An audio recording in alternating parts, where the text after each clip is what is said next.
3 دفعہ کے وزیر اعظم کی لاڈلی بیٹی سے لے کر ایک معروف سیاسی رہنما ہونے تک کا سفر کیسا رہا؟ یہ سفر کوئی سفر کے طور پہ میں اس کو اس طرح سے نہیں دیکھتی، کیونکہ میرا کبھی ایسے کوئی پولیٹیکل ایمبیشنز نہیں تھے.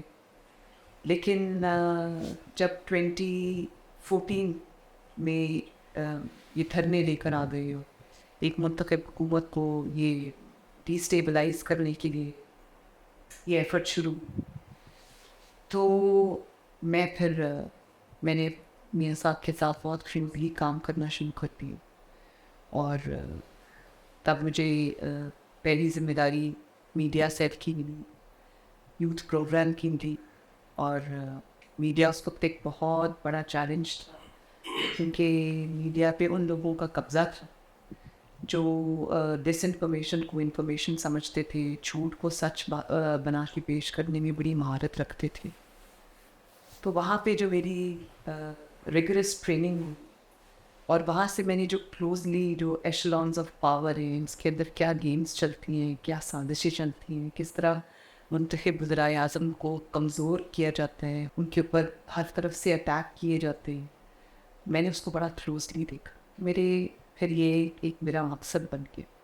اس کے بعد جب ڈان لیکس ہوا اور یہ پیناما ہوا، اور میاں صاحب کو ایک کامہ پر انہوں نے پرائم منسٹر کے آفس سے نکال باہر کیا، زیادتی ہوئی، تو اس وقت میں میاں صاحب کے ساتھ کھڑی ہوں، کیونکہ مجھے اس چیز کی ضرورت محسوس ہوئی کہ حق اور سچ کی جو ایک جنگ چل پڑی، اس میں مجھے لگا کہ مجھے اپنا کردار جو ہے وہ ادا کرنا ہے.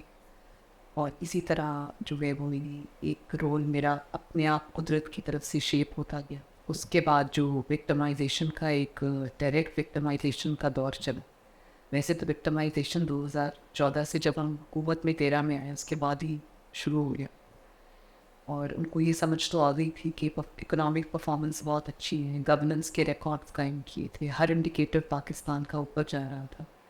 اور آپ کو یاد ہوگا 2013 سے 2017 تک جتنے بھی بائی الیکشنز ہوئے تھے اس میں بھی نون ہی جیتی تھی. تو ان کو بخوبی اندازہ ہو گیا تھا کہ مسلم لیگ نون is a power to reckon with, اور مسلم لیگ نون کو پاور پلے سے ہرایا جا سکتا ہے، عوامی میدان میں ہرائیں گے. تو اس پاور پلے میں پھر انہوں نے میاں صاحب کو نکال باہر کیا آفس میں ایک اقامہ ویزا کے اوپر. دنیا میں اس قسم کی مضحکہ خیز آپ کو فیصلہ کبھی نہیں ملے گا جو ایک الیکٹڈ پرائم منسٹر کے خلاف ہوا. اور اس کے بعد جو وہ صدارت سے بھی نکال دیا گیا، ان کو جیل میں ڈال دیا گیا، ان کی بیٹی کو جیل میں ڈال دیا گیا، ان کی جماعت کو جو ہے وہ جماعت کے جتنے بھی پرومیننٹ لیڈرز ہیں ان سمیت first tier leadership, second tier leadership, third tier leadership down to the worker, سب کو جو ہے وہ انتقام کا نشانہ بنا. تو پھر اس میں ایک نئی مریم نے جنم، اور میرے اندر جو ہڈن اسٹرینگس تھیں، میں نے تو خود وہ میری ایک سیلف ڈسکوری کی بھی ایک جرنی رہی. اور آج بھی مجھے ہر روز اپنی ایک نئی مجھے احساس ہوتا ہے کہ یہ چیز بھی تھی میرے اندر لیکن ڈومیننٹ تھی. یہ بڑا انٹرسٹنگ سفر ہے.